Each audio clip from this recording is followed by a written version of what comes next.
Yo, Kyrie Irving was a disastrous first option. Disastrous, bro. Trash, actually. Bro, look up Kyrie Irving's stats everywhere he's been, bro.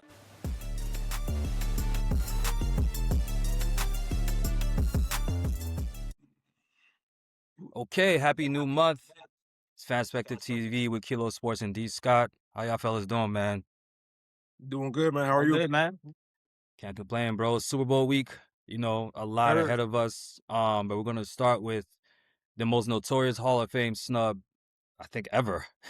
You have the best and most winningest coach of all time, not a first ballot Hall of Famer. Somebody make it make sense, man. You can't. You can't. Yo, throw the whole Hall of Fame away. If Bill Belichick is not first ballot Hall of Fame, I don't care who else. No, throw the whole thing away. It's trash. You ruin the entire credibility of the Hall of Fame by not putting your best coach ever to live in their first ballot. Makes no sense. Yeah. Like, how do you even? Nah. That's crazy. It's not. How you do that, bro? What? I agree, man. But like, 8 chips, 6 the head coach, 2 assistant coach, 8 chips, man. Yep. As the history of the league cannot be told without Bill Belichick. It can't be told. So Kilo, man, he would go in as a head coach, right? You know, I guess so. Nothing else he's done in the NFL matters. His head coach career, 6 Super Bowls, 333 wins, and he didn't get the nod. Everybody else who got the first ballot, Don Shula has 2 Super Bowls, 347 wins.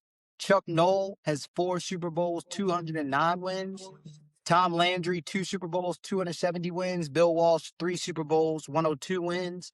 Vince Lombardi, obviously, we know him, 105 wins in 1971. But he's obviously the most winningest coach, but has some scandal. You know, with all the winning comes, integrity questions, Spygate, Deflategate. Maybe the committee took that into consideration. I don't know, but he fell 10 votes short, 80%. That's a lot. That's a lot.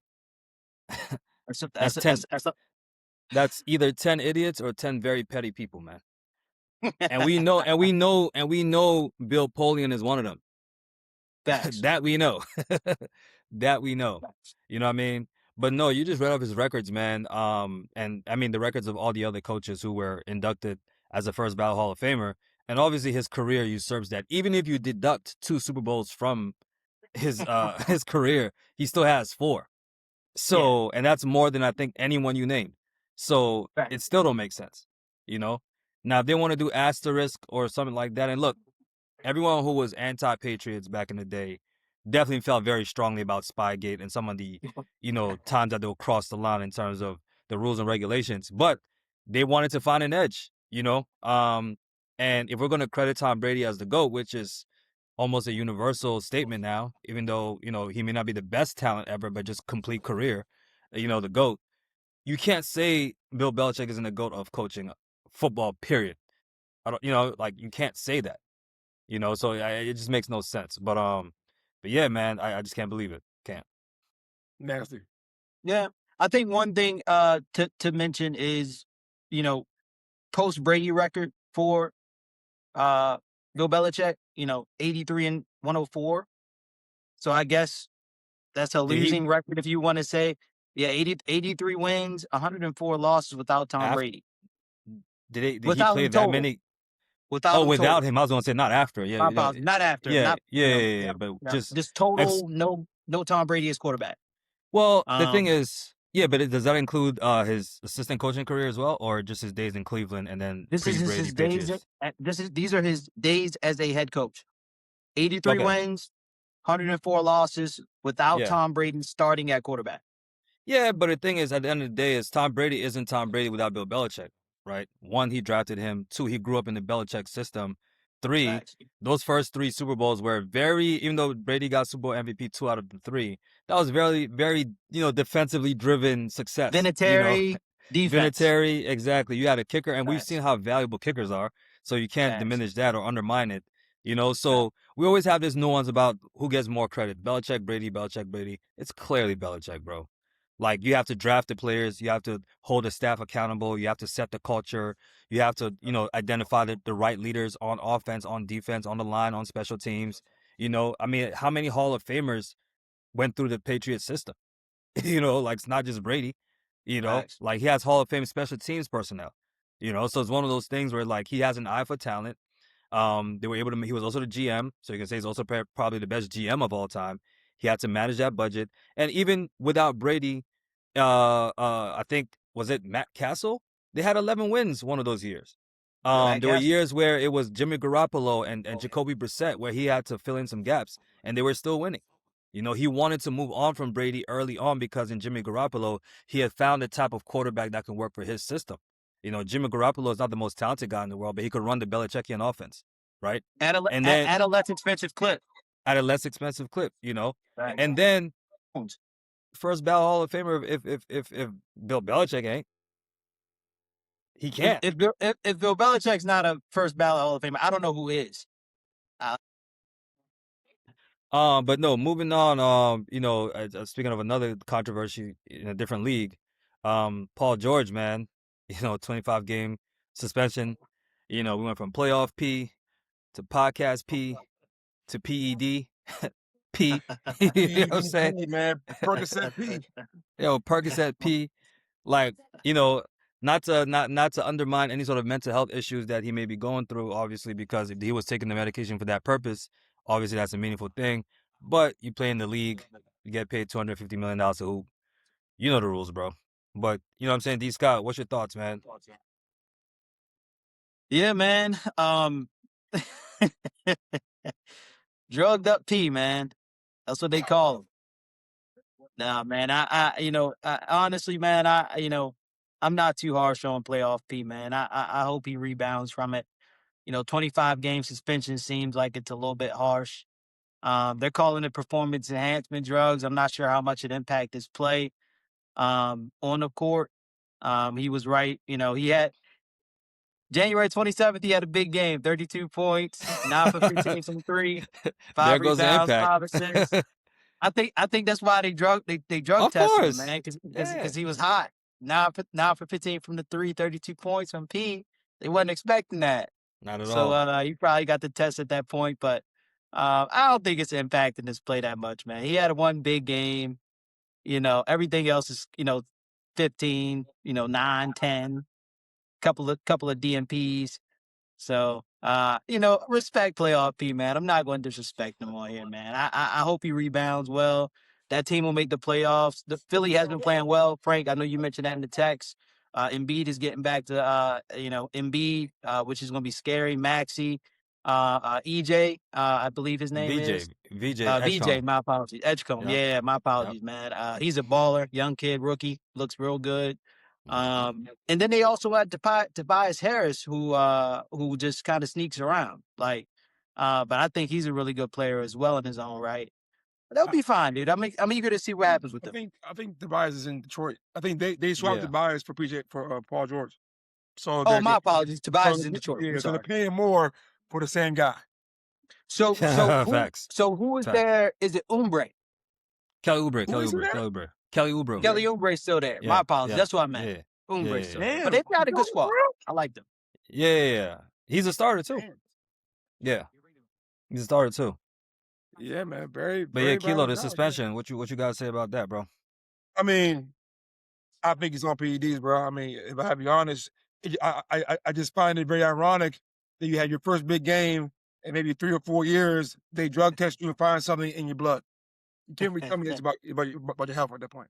I mean, you can to make an excuse, but it just seems very convenient that you had your biggest game, you win in the warm line doing 360 windmills. 360 windmills, bro. You ain't there for 2 years, bro. Yeah. You have a big game and they test you and they find it. Come on.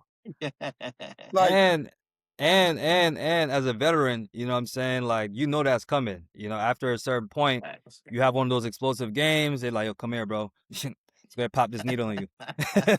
Make sure everything good. But I mean, look, Shout out to PG's agent, man. I don't know how he was able to get another max deal out of this in Philly. You know what I'm saying? $250 million to be a fourth option is crazy. You know, Dog, but I mean, stealing money, man. listen, For you real, know what I stealing mean? cash. But you Stealing know, cash. VJ Max, my favorite backcourt in the game right now. That's VJ Edgecombe and Tyrese Maxey. You know, combined they call him VJ Max. Ode to TJ Maxx for those who don't know, back in the day shit. You know, Embiid is coming back to form. You know, Kelly Oubre has always been a very solid player, you know what I'm saying, in DC, in New Orleans, and everywhere else he's been. You know, Paul George, 25 games. But what I do think, though, is it may have an impact on the Rookie of the Year voting. Because I think with VJ Edgecombe, he was right up under Conkanipple and Cooper Flagg for Rookie of the Year. He was in that mix. But, you know, being that you're on the team with Embiid and Maxey, you won't get as much touches as you would in Charlotte. You know what I'm saying? Or in Dallas without Kyrie and AD. So I think this 25 games is basically a quarter of a season. So, you know, hypothetically, if he were to play those 25 games and an elevated role, he could sneak up on people and end up being the Rookie of the Year ultimately. I do think he's the best talent out of the three, out of Cooper Flagg and Conkanipple and VJ. I mean, they're all really good. They're very good. But VJ, he just has that raw athleticism, game presence, physical presence. They say he reminds people of Ant-Man a little bit in certain ways. The way he just flashes sometimes. You know, so I mean, I think it's a good rookie class. But I just think for Rookie of the Year, it won't be surprised if VJ closes that gap. All I'm saying. Yeah. Yep. Yeah. Rookie of the Year, if you mention him Rookie of the Year, Cooper Flagg's my pick. I mean, he is just, I know it's just, you know, everybody is saying Cooper Flagg, right? But Yeah, no, he's good. Kid is special, man. That No, kid's he's good. special. He's good. I think he has a much higher, because Kilo, I think you said he was at his ceiling. You still believe that? Yeah. Hold on. You just for clarification for the people, you don't think that Cooper Flagg's going to get any better? Not necessarily. So I think Cooper Flagg is at an all-star level right now. Yeah, Like, he is. He is. He came into the league as the closest prospect to their full potential. Like he's all-star right now. So in regards to adding things to his game, I mean, sure, he could always be more efficient, maybe post up a little more, you know, maybe handle the ball a little better.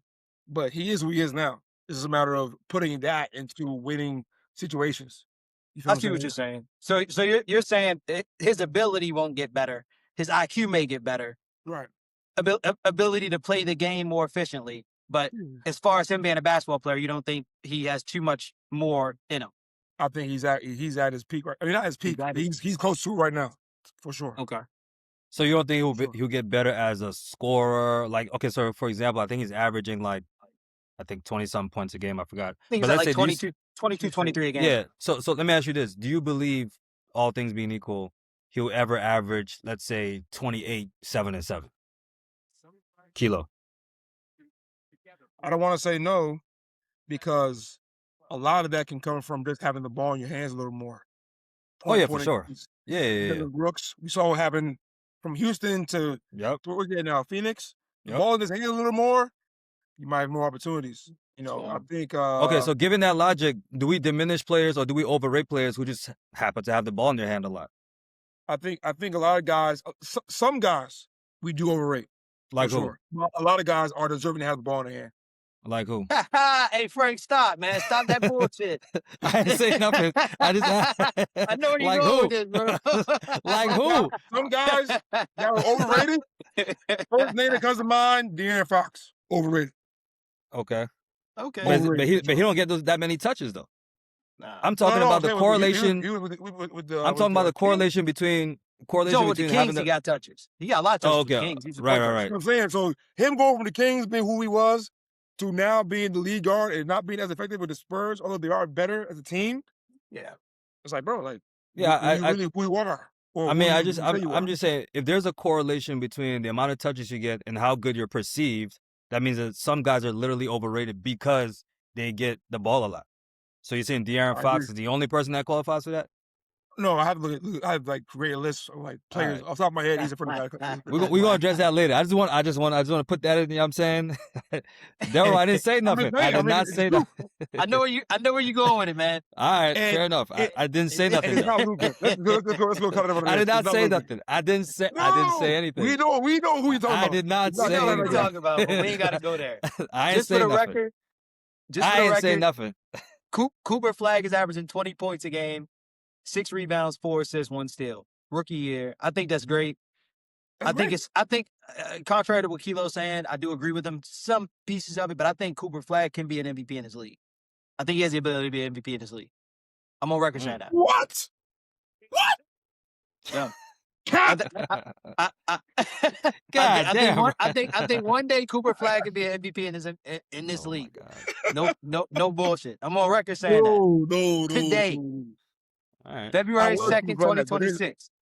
Listen, well, I think Cooper Flagg is a great guy. There's a long list of guys before him to be MVP for sure. In this rookie class, who?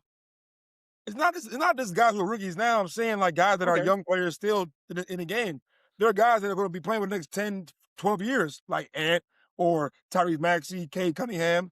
You know what I'm saying? Those are guys that are still young. I agree. And chance to be MVP. You don't think he can get one MVP out of that group? Nah. I think so, bro. MVP is hard to say, bro. That's a hard task, man. It's a hard task. Man. Past 2 games, I just want to go on record. Against the Rockets, he had 34 points. Against the Hornets, he had 50. Rookie year. You got to think, man. Hornets 49. My apologies. I gassed him a little bit. Yeah, 49. We'll take it. Just to put it into perspective, right? We are in a league where Michael Jordan was arguably the best player every year he played basketball. He didn't get an MVP every year. This guy right here, Cooper Flagg, is great, man. He's great. But to say he's going to be MVP is hard to say. We are in a league where Kobe Bryant got 1 MVP. That's a different conversation. There are levels above this kid. I mean, levels. Jokic, he MVP every year probably. Got robbed a few times, whatever.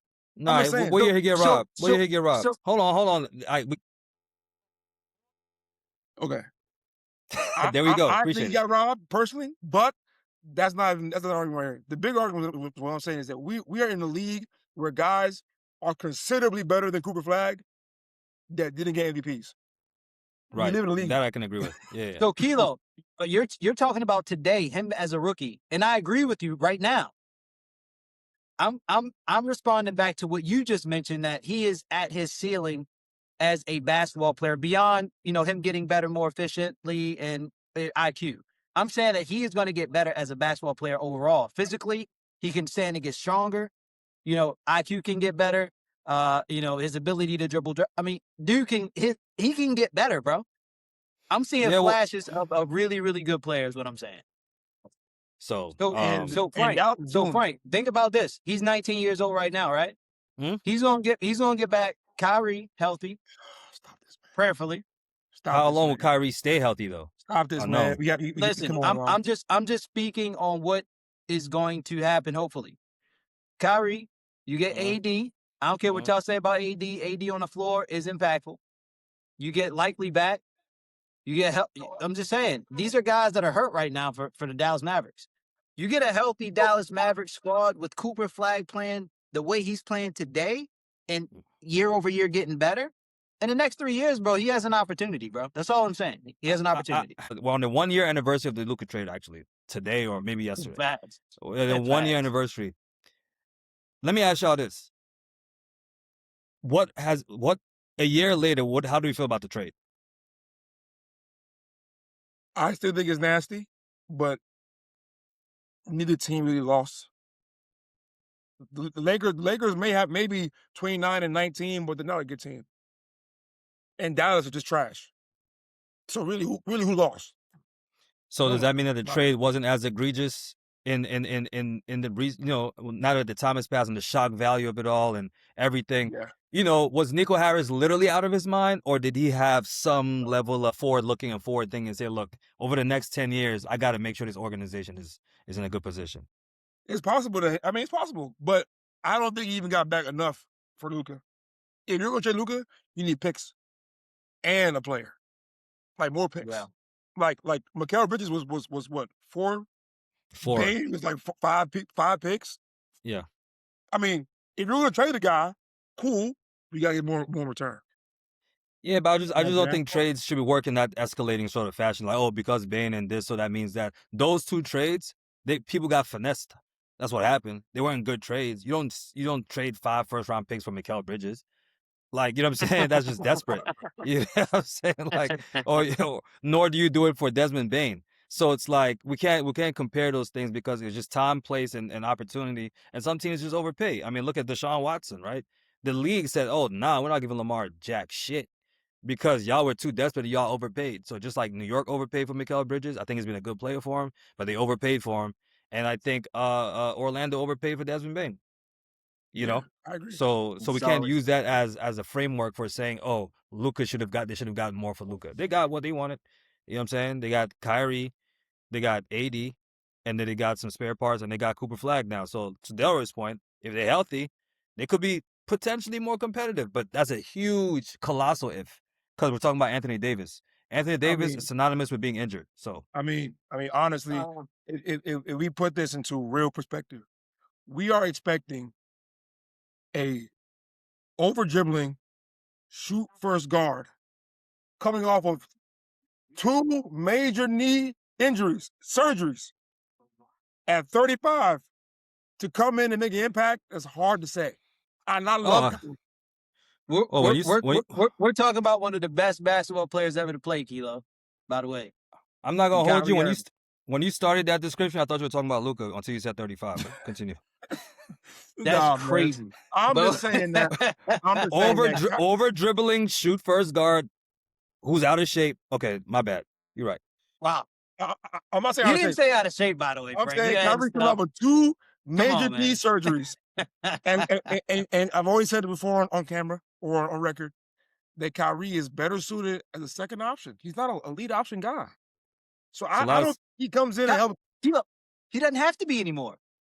Nope. I'm telling you, he doesn't have to be anymore. And make Cooper better. I'm telling you, he might come in and take away from Cooper. That's a fact. I disagree. He will. People sleep on Kyrie's ability to play make, bro. He is an elite playmaker, bro. Man, name one situation. Name one scenario where he made an elite playmaker. Bro, in Boston, in the past. Bro, in Boston, he was an elite playmaker. Look up his assist stats, bro. Look up his assist stats. They were worse. They were worse with him than Terry Rozier. Listen, bro. Look, I'm just talking about statistically. Bro. He had really good assists, turnover to assist ratio, and then he had good assist numbers throughout his campaign. If that's the case, how do we judge Luka? He get 13 assists a game. Maybe you say he's. I think Luka makes players better. I think he does. No, listen, stop. We gotta be honest now, man. Having more assists doesn't necessarily mean you're making your team or your teammates better. Kyrie averaged his most assists in Boston, and they had worse records than when they had Terry Rozier. Like, that's just a fact. As a team, it didn't work out. They were in the conference finals year after year, and the one year that they weren't is because Kyrie was leading the show. So he may have had better supporting or assists. That's why all assists and rebounds are incomplete stats. They don't tell the whole story. They really don't. So if someone averages Russell Westbrook, one of my favorite players, averages a triple-double on teams that don't win. So, like, I love Russell Westbrook. I can say that objectively. I'm like, dog, all those assists don't necessarily mean that they contribute to winning or making teammates better. Same with Luka, same with Kyrie, same with many other players. Jokic assists, LeBron assists, Chris Paul assists. Now, those make teams better. You know what I'm saying? Chris Paul can average 8 points a game and make your team better and take them to the finals. It's a different sort of it's a different sort of thing. You know what I mean? So you're taking Chris Paul over Kyrie? I would say Chris Paul as a point guard has taken the team further than Kyrie has. Are we saying all time? No. Of course, like as a leader of the team. No. What you mean? I'm saying asking an all-time question. All time, Chris Paul. I'm asking an all-time question. It's way above Kyrie. Is Chris Paul a better basketball player than Kyrie Irving? Yes. He's a better point guard. Yes. He's a better point guard. I don't know what else to say on this pod tonight. He's a better point guard. What you mean? What you talking about?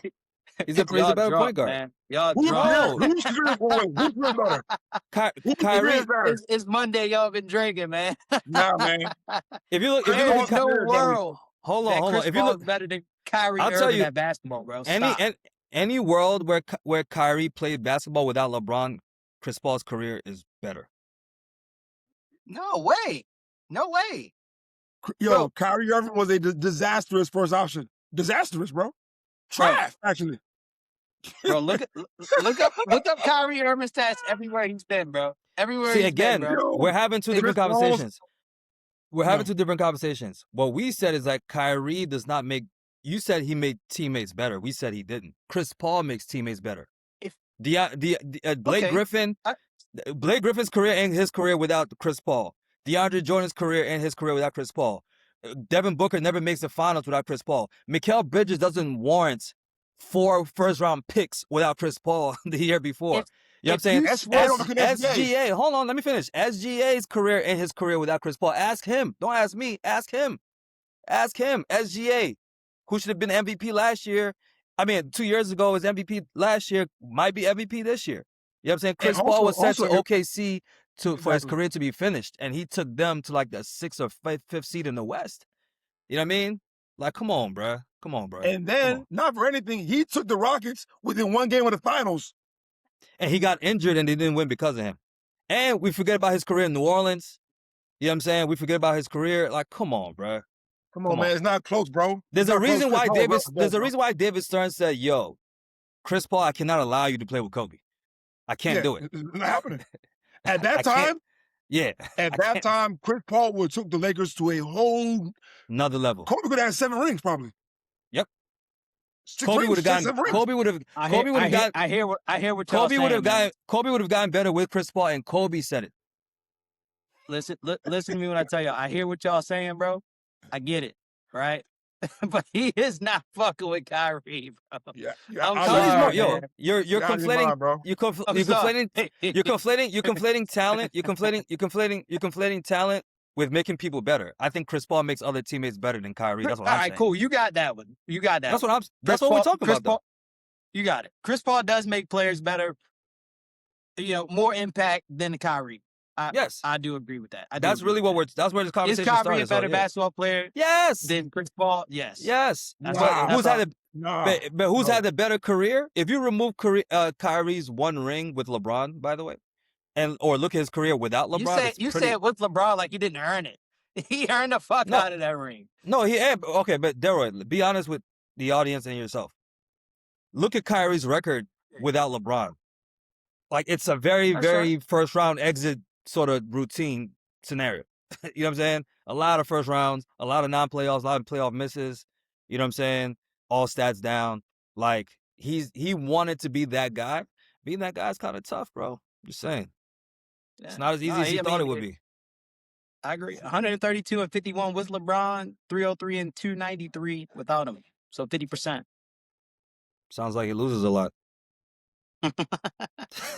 how many conference, not even, obviously not a NBA championship, but how many even conference finals has he been in without LeBron? I think it's 0.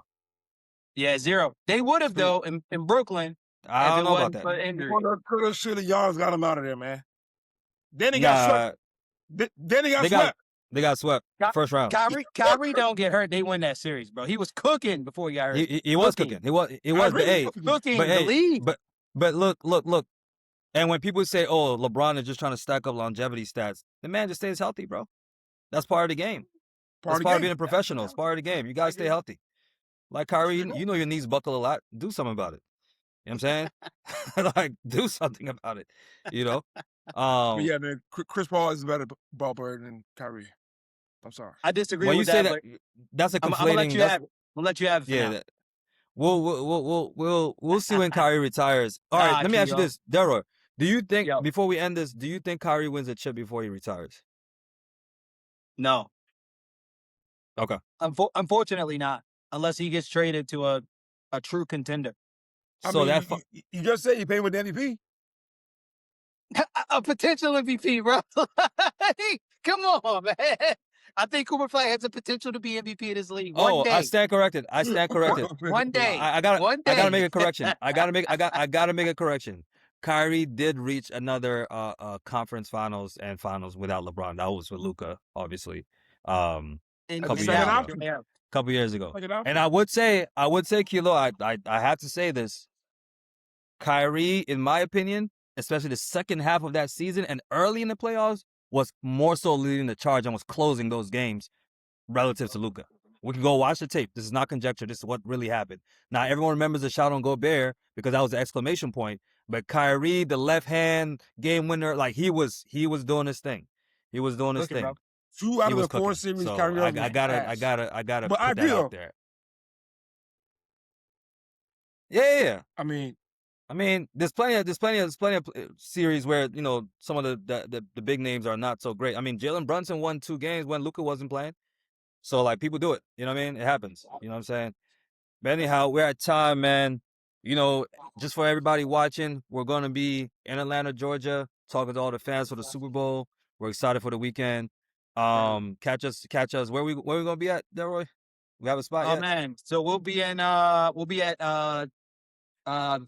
Atlanta Social. Atlanta Social. I think we're gonna do it on Saturday. Anywhere between 1 and 8 p.m. Yep. 1 p.m. to 8 p.m. But we'll get an official time and let y'all know for sure. Yes, sir. More details to come. Catch us on TikTok. Catch us on IG. Catch us on YouTube. We'll post details shortly, sometime this week. We look forward to seeing y'all. Pull up on us. Feel free to have a conversation. Feel free to state your opinion. We're happy to hear it. But once again, it's Fans Back to TV, Kilo Sports, D. Scott. Thank y'all for joining. See y'all soon. 1.